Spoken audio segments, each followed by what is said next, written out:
So Coleen and Rebekah Vardy are at it again, and I find this to be very interesting. I ended up in hospital 3 times and ended up with kidney stones. Very interesting indeed. Hey guys, it's Murali. Hope you guys are doing well. Today, if you haven't already, click that button for daily and consistent content. Head over to my Instagram, Murad_Murali. Buy some merch if you guys want to, and let's get into this video.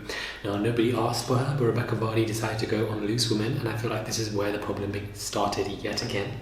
For those of you who don't know, Coleen exposed Rebekah a while ago for, selling stories and so forth. This has shocked Rebekah, but I find it very interesting because she's gone on Loose Women to do damage control. She's gone on Loose Women at a time where she can't speak on this matter because of, pending lawsuits and courts and so forth. So why would you come this time? It's very coincidental, number one.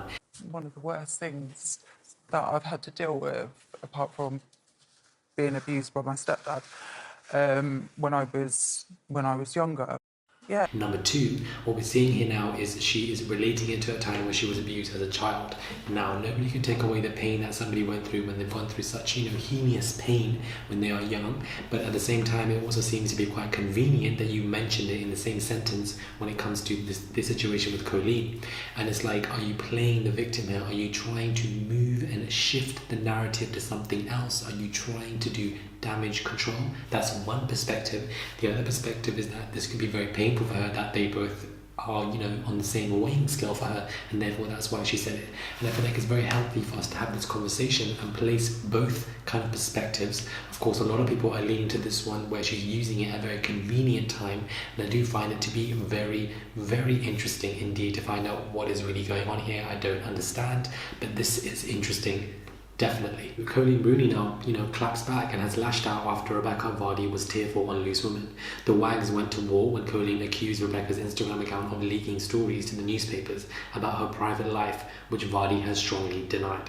Wayne Rooney's wife delivered her response after Becky spoke out for the first time, about their public row.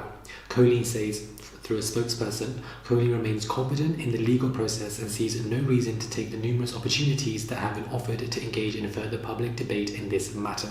She has nothing to add to what has already been said. Sources added Coleen was puzzled why Rebekah has spoken out publicly about their row. I'm puzzled too. An insider told the newspaper Coleen can't work out why Rebekah kept feeling the need to continue talking about this matter when it's being dealt with behind closed doors. She is refusing to give the situation any oxygen.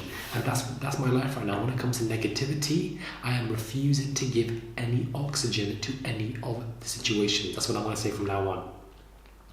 I find it to be interesting because she discussed the death threats and trolling which left her suffering with crippling anxiety attacks, which I can perfectly understand. She broke down in tears as she blamed Coleen and the Agatha Christie scandal for hospitalizing her 3 times whilst pregnant.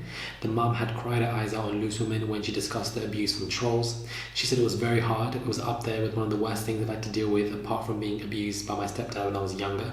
The trolling was the worst part for me. I have been trolled before and I get it all the time.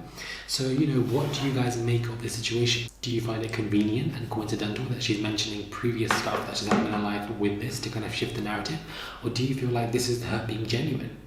What are your thoughts? Let me know, because I feel like this particular conversation is very interesting. What side are you guys on? What are your opinions on this? Do you feel like, there's a truthful perspective and, Rebekah's being very genuine? Or do you feel like she's coming on here to do damage control at the same time? Which one is it? And why would you come and speak on situations when you can't even speak on them because of things that are being done behind closed doors? Very interesting. Subscribe to my channel, click that button for daily and consistent content. Head over to my Instagram, Murad_Murali. Buy some merch if you guys want to, and subscribe to my podcast. I'd really appreciate it, and I'll catch you guys soon for another video.